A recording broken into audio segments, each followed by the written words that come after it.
Oke rekan-rekan, kita akan membahas tentang studi kasus tentang perancangan berbasis pengguna dengan sebuah framework yang sering digunakan oleh para desainer web terutama untuk membuat konten web mulai dari yang paling abstrak atau yang paling rendah sampai dengan yang paling konkret yang berbentuk high fidelity.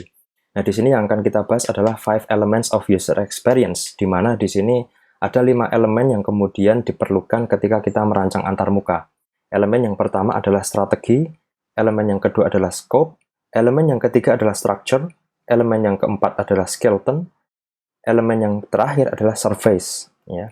Di sini kita melihat bahwa strategi adalah bagian yang paling abstrak dan surface adalah bagian yang paling konkret. Nah, di sini kita menggunakan website sebagai contoh, karena website ini adalah contoh yang paling simpel dan bisa mencakup user yang berbagai macam kategori ya, jadi mengcover broad range of users gitu. Nah di sini kita melihat juga bahwa websitenya adalah sebuah produk yang cukup perfect atau sempurna untuk dijadikan sebagai contoh, di mana kemudian user berinteraksi langsung kepada produknya tanpa adanya batasan tertentu ya, atau tidak ada penghubung antara user dengan produknya ya, antara kita dengan webnya begitu ya. Kemudian biasanya user berinteraksi dengan web itu tanpa menggunakan user manual tertentu ya. Jadi ketika kita menghadapi produknya, kita langsung melihat, mengobservasi seperti apa produknya ya, dan sambil kita melakukan tugas kita belajar memahami struktur umum dari produk tersebut ya. Kemudian alasan ketiga kenapa kemudian kita menggunakan web sebagai contoh adalah produk ini ditemukan baik di mobile device atau smartphone dan PC. Jadi Anda bisa mengakses web dari dua macam perangkat yang saat ini banyak digunakan, sehingga ini sangat relevan dengan apa yang kita temui sehari-hari ya. Nah yang pertama, sebagaimana yang tadi sudah kita jelaskan di video sebelumnya, adalah tahapan strategi ya. Di sini Anda harus menentukan apa bisnis goal dari perusahaan Anda ya, bagaimana kemudian Anda akan mencapai bisnis goal Anda, kira-kira produk feature-nya apa saja, siapa kompetitornya, dan seterusnya ya. Kalau kemudian kita lihat di sini tahapan strategi adalah di tahapan perancangan berbasis pengguna, ini adalah tahapan analysis and planning ya. Jadi Anda melakukan planning di awal, kira-kira nanti produknya akan seperti apa, stakeholder-nya siapa, user-nya siapa, kemudian Anda lakukan analisis. Yang mana kemudian analisis di sini meliputi user research ya, tugasnya apa, kebutuhannya apa, dan kemudian Anda membuat persona di sana. Ya, ini adalah persona yang tadi sudah kita tampilkan atau sudah direkam di video sebelumnya ya. Jadi ini adalah hasil dari user research-nya. Nah, kemudian dari sini kita menentukan scope aplikasinya ya. Scope aplikasi ini meliputi requirement spesifikasi fungsionalnya seperti apa, dan kira-kira nanti kontennya akan seperti apa ya, feature-nya seperti apa yang nanti akan dilakukan aplikasi tersebut.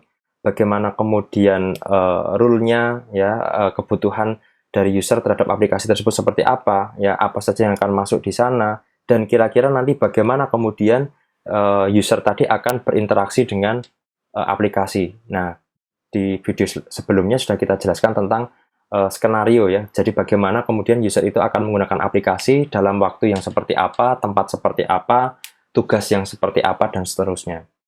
Nah, kemudian di sini ada structure. Ya, structure di sini adalah bagaimana kemudian kita mendesain website itu sendiri, ya, berdasarkan arsitektur informasi yang kita miliki, ya.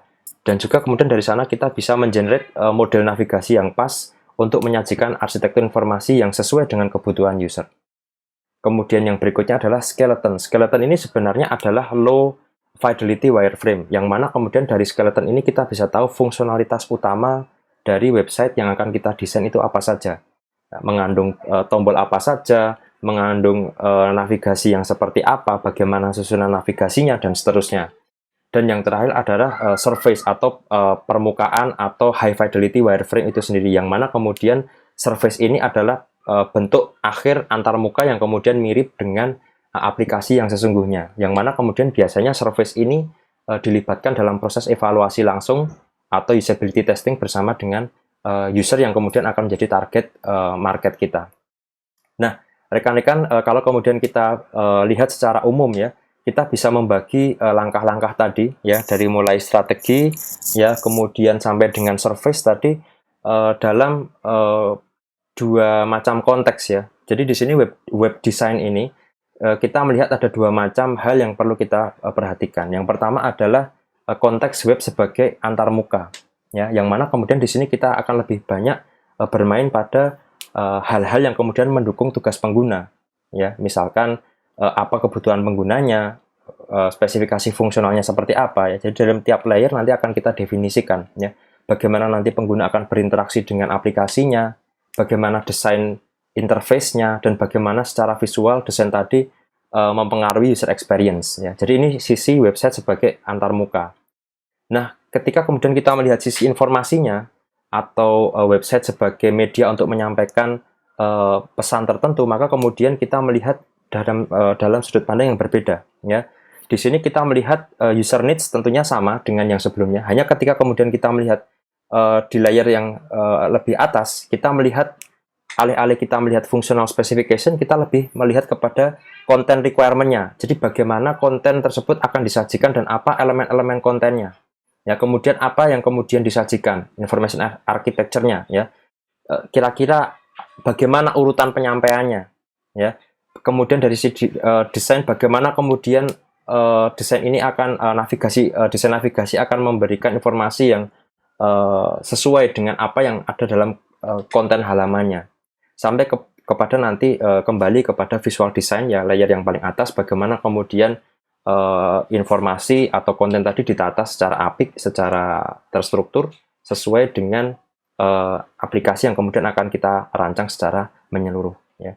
Nah, rekan-rekan, itulah contoh bagaimana kemudian kita bisa membedakan antara dua hal, ya. Jadi di sini antara antarmuka dengan antara informasi yang kemudian akan kita sampaikan, ya, dengan metode atau dengan tools yang tadi sudah kita jelaskan, ya. Ini 5 element of user experience, ya, yang dimulai dari strategi, ya, kemudian scope-nya seperti apa, structure-nya seperti apa, skeleton atau kerangka dari aplikasinya seperti apa, dan service-nya seperti apa, ya. Nah, rekan-rekan, prakteknya adalah ketika kita melakukan desain, tentunya setiap lapisan atau setiap layer tadi akan didesain overlapping, ya. Jadi akan dilakukan proses desain yang sifatnya overlapping antara satu layer dengan layer yang lain, sehingga dari sana kemudian biasanya proses evaluasi itu akan dilakukan pada saat layer yang satu ini overlap dengan yang lain, ya. Di layer yang pertama, ya, level strategi, ketika strateginya sudah matang dan akan bergerak ke layer selanjutnya, maka akan dilakukan evaluasi, ya. Ketika sudah tahu scope-nya, akan bergerak ke layer yang selanjutnya, dilakukan evaluasi, dan seterusnya sampai kemudian ketika aplikasinya sudah antarmuka aplikasinya sudah terbangun secara utuh, maka akan dilakukan evaluasi secara menyeluruh, yang mana kemudian evaluasi ini akan kita jelaskan dalam kuliah yang terakhir, insya Allah, ya, dalam video yang terakhir untuk setelah OTS ini. Kira-kira seperti itu studi kasusnya. Terima kasih sudah menyimak kuliah tentang perancangan antarmuka dan perancangan berbasis pada pengguna.